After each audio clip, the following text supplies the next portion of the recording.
नहीं नहीं बाबू, किसान साधारण नहीं है, किसान साधारण हम लोग हैं। किसान के घर का जन्म है मेरा भी। अच्छा। और मेरे माता पिता ने मेरी बीमारी के कारण जब मैं 5-6 महीने का था तो उन लोगों ने आस पाल ली कि अब ये बचेगा नहीं।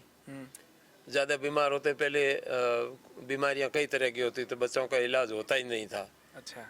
और अब इलाज होने लग गया, इसलिए थोड़ी जनसंख्या ज़्यादा बढ़ने का कारण यही है। जैसे चेचक होती थी, चेचक से भी बच्चे खत्म हो जाते थे। अच्छा। बाड़ा होता था अच्छा। पाँव में, तो बालों से तो बूढ़े बूढ़े लोग भी थक जाते थे। अच्छा। पाँव लूले लंगड़े हो जाते थे, चेचक से अंधे हो जाते थे। तो ऐसे बीमारियां कई तरह की होती थी। तो थक के और उन्होंने फिर लास्ट में महाराज जी के पास आए, फतेहपुर जी के, और मेरे पिताजी के अच्छी मेल मुलाकात प्रेम भाव था। अच्छा। तो बाबा जी ने कहा कि ये बच्चा मेरे को दे देगा तो तेरे रहे या नहीं रहे, पर यहाँ तो तेरे आंखों के आगे तो रहेगा। हाँ। तो हमारे पिताजी ने, वीर महाराम जी ने बोला कि अर्पण बाबू जी आपके यहाँ है तो हमारे यहाँ कोई बात नहीं। अच्छा। तो मेरे से 2 बड़े भाई थे उस टाइम, अच्छा। मैं तीसरे नंबर पे था। उसके बाद 2 भाई मेरे, हम 5 भाई थे। अभी एक भाई का स्वर्गवास हो गया। तो फिर महाराज जी को सुपरन को भेंट कर दिया। और उसके बाद में हम यहाँ दीनगढ़ से हमारा परिवार पूरा फतेहगढ़ रहने लगा। 4 साल वहाँ रहे। अच्छा। तो मैंने चौथी तक, जब मैं 6 साल का था यहाँ से गया, तो वहाँ जाते ही स्कूल में हमारा एडमिट करवा दिया। फतेहगढ़ स्कूल थी कोट के अंदर छोटी। अच्छा। तो 4 साल तक मैं वहाँ पढ़ा। चौथी में पढ़ता था और बाबू जी फतेहपुर जी वहाँ गुरु महाराज पधारे, माधोपुर जी दोनों। अच्छा। गाड़ी उस टाइम में भी मठ में जीप थी। अच्छा। तो अपने साधन से वहाँ आए और कहा कि अब बस पढ़ता है तो वहाँ चौटन में ले जाए, और स्कूल नज़दीक है और रहना सीखेगा और संस्कार सीखेगा, इसलिए हमारे साथ भेज दो। अच्छा। तो एक मेरा बड़ा भाई और हम दोनों यहाँ आ गए। अच्छा। तो वो भी 10वीं पास की उन्होंने, और मैंने 7वीं पास करके फिर यानी 25वां 67 जो 25 का काल था वो। हाँ, अच्छा।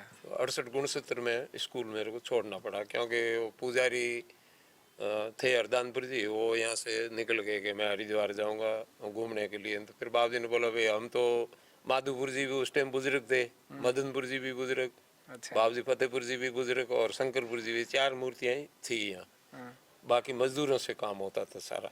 अच्छा। तो फिर बोला कि बाबू जी ने कहा भाई अब तेरे को स्कूल छोड़ना पड़ेगा, पूजा दोनों टाइम करनी पड़ती है मंदिर की।